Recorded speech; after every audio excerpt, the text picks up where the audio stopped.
Hello students, finally अब हमारी account assistant की क्लास स्टार्ट हो गई है। तो जिन लोगों ने भी अभी तक हमारा चैनल सब्सक्राइब नहीं किया है, प्लीज वो हमारे चैनल सब्सक्राइब करें और हमारी बेल का आइटम जरूर प्रेस करें ताकि हमारे चैनल की जो भी क्लास की नोटिफिकेशन हो आप तक पहुंच सके।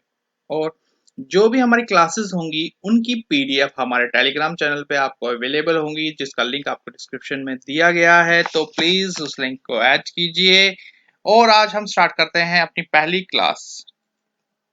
ठीक है, जैसे कि आप सबको पता है कि जो हमारा जनरल नॉलेज सेक्शन है इस अकाउंट असिस्टेंट का, उसमें 11 टॉपिक है। तो आज जो पहला टॉपिक हम स्टार्ट कर रहे हैं वो है 73rd अमेंडमेंट। ये हमने पहला इसलिए स्टार्ट किया क्योंकि ये बहुत इंपॉर्टेंट टॉपिक है और इसमें 4 से 5 क्वेश्चन आने की पूरी के पूरे चांसेस हैं। ठीक है, इस टॉपिक की हमारी 3 क्लास होगी। जो पहली क्लास होगी वो होगी panchayat, background of panchayati raj system, article related to panchayati raj system और कमेटी की। जो हमारी दूसरी क्लास होगी वो होगी कंपलसरी प्रोविजन जो इसमें ऐड किए गए थे और 3 टायर सिस्टम की।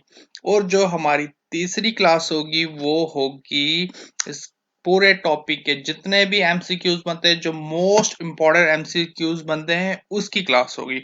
ठीक है, तो हमारी तीनों की तीनों क्लासेस प्लीज अटेंड कर दीजिएगा, जिसका लिंक हम ऊपर डिस्क्रिप्शन में दिया होगा। देखिए, जो पंचायत है वो इंडियन सोसाइटी में कोई आज की बात नहीं है। वो एंशियंट टाइम से ही हमारे इंडियन सोसाइटी में पंचायत चलती थी। क्या होता था कि गांव के जो बड़े बुजुर्ग होते थे वो ही क्या करते थे, जो गांव में छोटे मोटे मसले होते थे वो खुद ही सुलझा दिया जाते करते थे। उनको क्या बोलते थे, पंचायत बोला जाता था। और गांधी जी भी इस चीज के लिए बहुत सपोर्टिव थे। वो चाहते थे कि ग्राम स्वराज बने, जो गांव के लोग हैं वो इंडिपेंडेंट अपना खुद अपने फैसले ले सके, गांव में जो भी प्रॉब्लम है वो खुद वो सुलझा सके। और इसके लिए ब्रिटिश गवर्नमेंट में लॉर्ड जो रिपन थे वो भी क्या थे, फाइनेंशियल हेल्प करते थे लोकल सेल्फ गवर्नमेंट के लिए। वो इसलिए उनको father of local self government in India भी कहा जाता है। और ये एक इंपॉर्टेंट क्वेश्चन है, ये क्वेश्चन आता है, who is called the father of local self government in India? Lord Ripon. Okay, now article related to panchayat raj. देखो, जैसे ही हमारा भारत आजाद हुआ उसी टाइम जब कॉन्स्टिट्यूशन बन रहा था उसी में आर्टिकल 40 है जो हमारे कॉन्स्टिट्यूशन का है, directive principle of state policy, उसी में हमारा पंचायती राज मेंशन किया गया था। ठीक है, अब हम तब से पढ़ रहे हैं पंचायती राज पंचायती राज पंचायती राज। ये पंचायत क्यों लाई गई, इसका मकसद क्या था, पंचायती राज क्यों होना चाहिए? देखो, क्या होता है कि जब हम छोटे से गांव, जो लोग छोटे से गांव में रहते हैं, वहां पे के जो हमारे मसले होते हैं वो क्या मसले होते हैं? नाली खराब है, पानी नहीं आ रहा है, बिजली नहीं आ रहा है। ये छोटे छोटे मसले क्या हमारी जो सेंटर में बैठी गवर्नमेंट है उसको दिखाई देते हैं या उसके नोटिस में आते हैं? अगर नोटिस में आते भी हैं तो क्या हम वहां तक ये मसले ले जा पाते हैं? नहीं, ये एक बहुत डिफिकल्ट हो जाता है। इसलिए क्या एक ऐसा प्रावधान किया गया था कि गांव में गांव में बेस तक, जो ग्रास रूट लेवल है वहां तक भी डेमोक्रेसी पहुंच सके, वहां पे भी सरकार के कुछ नुमाइंदे हों, लोगों के कुछ नुमाइंदे हों जो इनकी मसले वहीं पे सुलझा सके। इसलिए जब हमारा आर्टिकल 40, जब कॉन्स्टिट्यूशन बढ़ा, आर्टिकल 40 में ही कहा गया था, क्या कहा गया था? The state shall take steps to organise village panchayat and endow them with such power and authority.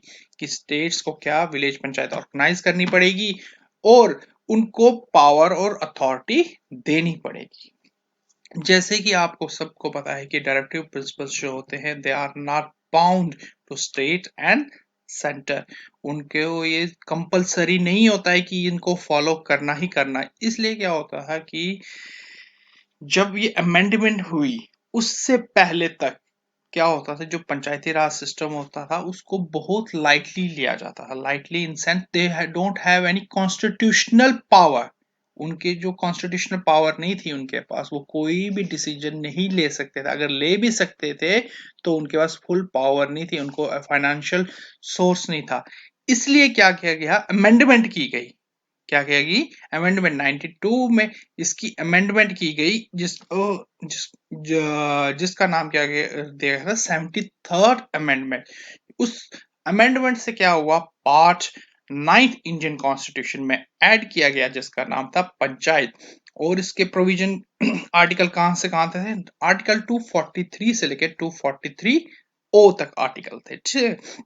और उसमें एक 11th शेड्यूल है जिसमें 29 फंक्शन दिए गए हैं, जो क्या करता है, एक स्टेट को अथॉरिटी देता है कि वो विलेज जो पंचायत से उनको उनको अथॉरिटी दे कि वो गांव में जो अपना फाइनेंशियल रिसोर्सेज है वो खुद पैदा कर सके। और इस आर्टिकल को डील करता है 243 जी। ओके, अब जब ये आर्टिकल बना, ठीक है, 92 में जब ये आर्टिकल बना, तो ये कोई गवर्नमेंट को ख्याल नहीं आया कि चलो हम आर्टिकल बना देते हैं, तो अब आर्टिकल बने। इसके लिए बहुत पापड़ बेलने पड़े। 52 से 57 से ही इसकी 57 से ही इसकी शुरुआत होने लग गई थी, ठीक है। एक कमेटी बनाई गई थी, बलवंत राय मेहता कमेटी। गवर्नमेंट ने कमेटी बनाई, बलवंत राय मेहता कमेटी। वो किसके लिए बनाई थी? उस टाइम क्या चल रहा था, 52 में क्या चल रहा था, कम्युनिटी डेवलपमेंट प्रोग्राम और नेशनल एक्सटेंसिव सर्विसेज जो 53 में स्टार्ट की गई थी, वो गाँव के लिए एक प्रोग्राम चल रहा था। उसको एग्जामिन करने के लिए कि वो कैसा काम कर रही है, क्या कर रही है, एक्चुअली वो पूरी तरह से वो सक्सेसफुल मिशन नहीं था। उसको एग्जामिन करने के लिए एक कमेटी बनाई गई, बलवंत राय मेहता कमेटी, जिसके चेयरमैन थे हमारे बलवंत राय मेहता। उन्होंने क्या किया, फिर रिकमेंडेशन दी। उन्होंने कुछ रिकमेंडेशन दी, जो क्या थी कि 3 टायर सिस्टम होना चाहिए। क्या होना चाहिए? 3 टायर सिस्टम। 3 टायर सिस्टम से उनका क्या मतलब था? एक ग्राम पंचायत होनी चाहिए जो बिल्कुल विलेज लेवल पे होनी चाहिए, एक पंचायत समिति होनी चाहिए जो ब्लॉक लेवल पे होनी चाहिए, और एक जिला परिषद होना चाहिए जो किस लेवल पे होना चाहिए? डिस्ट्रिक्ट लेवल पे होना चाहिए, ठीक है। जो विलेज पंचायत या ग्राम पंचायत जो थी, उसके जो नुमाइंदे थे, उसके जो रिप्रेजेंटेटिव्स थे, वो डायरेक्ट इलेक्ट किए जाने चाहिए। किनके द्वारा? लोगों के द्वारा। और एक डिस्ट्रिक्ट कलेक्टर होना चाहिए। जो डिस्ट्रिक्ट कलेक्टर डीसी होता है, वो चेयरमैन होगा किसका? जिला परिषद। जो जिला परिषद डिस्ट्रिक्ट लेवल पे जो हमारी कमेटी होगा, उसका चेयरमैन कौन होगा? District collector. ओके, ठीक है। और क्या होना चाहिए? There should be adequate resource to be transferred to these body to enable them to discharge their function and fulfill their responsibility। Government, state government को उनको प्रॉपर रिसोर्स प्रोवाइड कर देनी चाहिए। प्रॉपर रिसोर्स से मतलब हुआ प्रॉपर फाइनेंशियल हेल्प देनी चाहिए उनको, ताकि वो जो अपना फंक्शन है उसको ढंग से परफॉर्म कर सके। जो भी उनके जो लोगों की समस्या है उनको सुलझाने के लिए प्रॉपर पैसा भी चाहिए, फाइनेंशियल हेल्प भी चाहिए, वो भी उसको प्रॉपर प्रोवाइड करनी चाहिए। रिकमेंडेशन, और जो इसकी रिकमेंडेशन थी वो नेशनल डेवलपमेंट काउंसिल ने जनवरी 58 में मान ली थी। और राजस्थान, और इस रिकमेंडेशन को मानने के बाद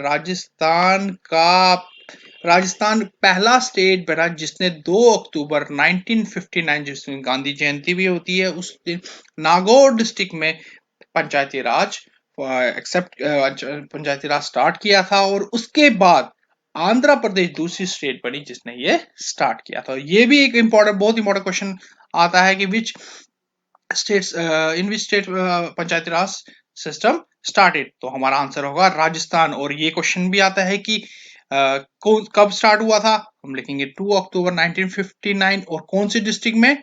नागौर डिस्ट्रिक्ट में। 3 अलग अलग क्वेश्चंस बनते हैं इसके। और ये भी पूछा जाता है who was the second state to start this panchayati raj system, तो उसका होगा आंध्र प्रदेश। अब क्या हुआ कि जैसे जब ये स्टार्ट हो गया नागौर डिस्ट्रिक्ट में, तो ये प्रॉपर सक्सेसफुल नहीं रहा। वहां पे ये प्रॉपर सक्सेसफुल नहीं रहा। और उस फेलियर को देखने के लिए गवर्नमेंट ने एक कमेटी बनाई जिसका नाम था सादिक अली कमेटी। अब इस कमेटी ने जब एग्जामिन किया, जब वहां पे स्टडी की, तो ये फेलियर क्या थे इसके, तो उसने रिपोर्ट दी। जो उस रिपोर्ट में लिखा गया था, जो पहला ही पॉइंट था वो था इलिटरेसी, अनपढ़ता। एक्चुअली क्या होता है, गांव में एजुकेशन अभी भी बहुत कम है। तो उस टाइम जब 1959, उस टाइम तो बहुत लिटरेसी थी। तो उन लोगों को ये समझ नहीं थी कि ये पंचायती राज सिस्टम है क्या, इसका हम कैसे वो कर सकते हैं, फायदा ले सकते हैं। दूसरा, दूसरा क्या था, पॉवर्टी, गरीबी इतनी ज्यादा थी कि उन लोगों को कोई मतलब ही नहीं था कि ये पंचायती राज सिस्टम क्या है क्या नहीं है, उनको सुबह 2 वक्त की रोटी मिल जाती वो भी बहुत था। तीसरा जो सबसे इंपॉर्टेंट था कि स्टेट्स कोऑपरेट नहीं कर रही है, स्टेट कोऑपरेट नहीं करे, क्यों? क्योंकि they have to share their powers at village level, जो किसी को भी मंजूर नहीं था। अब क्या हुआ, उसके बाद एक और कमेटी बनाई, जैसे आप सबको पता है इमरजेंसी के बाद जनता गवर्नमेंट आ गई थी, तो उन्होंने क्या एक नई कमेटी गठित की, अशोक मेहता कमेटी। और उस कमेटी के चेयरमैन कौन थे? अशोक मेहता। ये क्वेश्चन आता है कि जो अशोक मेहता कमेटी थी वो कब गठित की गई थी, तो हमारा जवाब होगा 1977। किस कौन सी गवर्नमेंट में हुई थी? जनता गवर्नमेंट में। उसके चेयरमैन कौन थे? अशोक मेहता।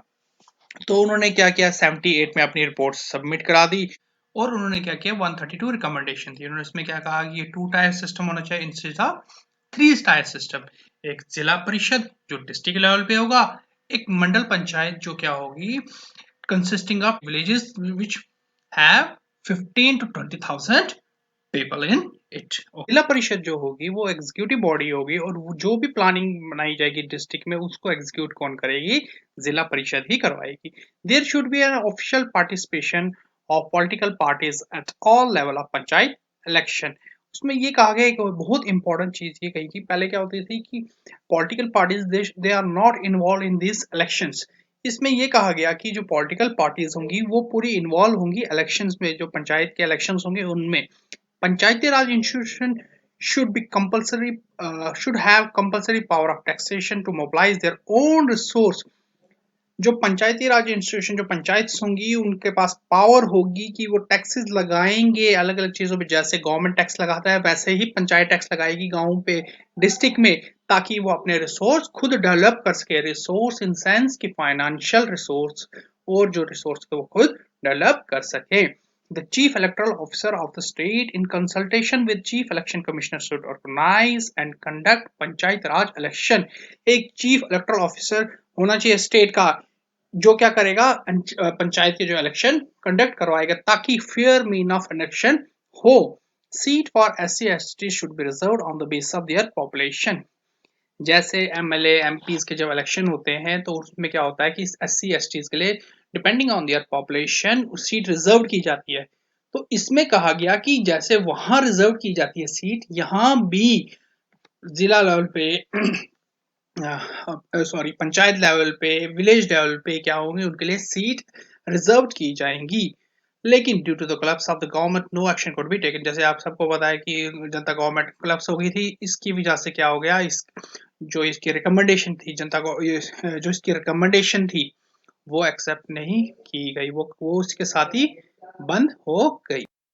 उसके बाद और भी कमेटीज गठित की, जैसे जीवी के राव कमेटी जो 1985 में प्लानिंग कमीशन द्वारा गठित की गई थी। उन्होंने कहा some of the planning function at the state level should be transferred to the district level. उन्होंने कहा एक बहुत इंपॉर्टेंट चीज बोली गई थी कि जो स्टेट लेवल पे प्लानिंग होती है वो कुछ प्लानिंग डिस्ट्रिक्ट लेवल पे भी हो, क्योंकि अल्टीमेटली काम तो डिस्ट्रिक्ट लेवल पे, बेस ग्राउंड लेवल पे करना है ना। तो उन्होंने कहा कि डिस्ट्रिक्ट जो प्लानिंग ऑफिसर्स हैं वही इनकी प्लानिंग करे। The post of district development commissioner should be created.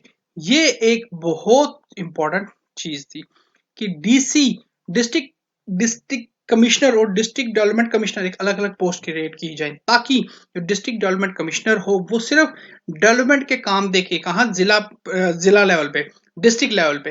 होता क्या, DC पहले क्या होता था, DC को डेवलपमेंट के भी काम देखने होते थे और सिविल काम भी देखने होते थे। इन्होंने कहा कि डिस्ट्रिक्ट डेवलपमेंट कमिश्नर की एक पोस्ट अलग से गठित की जाए, ताकि वो का क्या काम हो, वो सिर्फ डेवलपमेंट के काम देखें।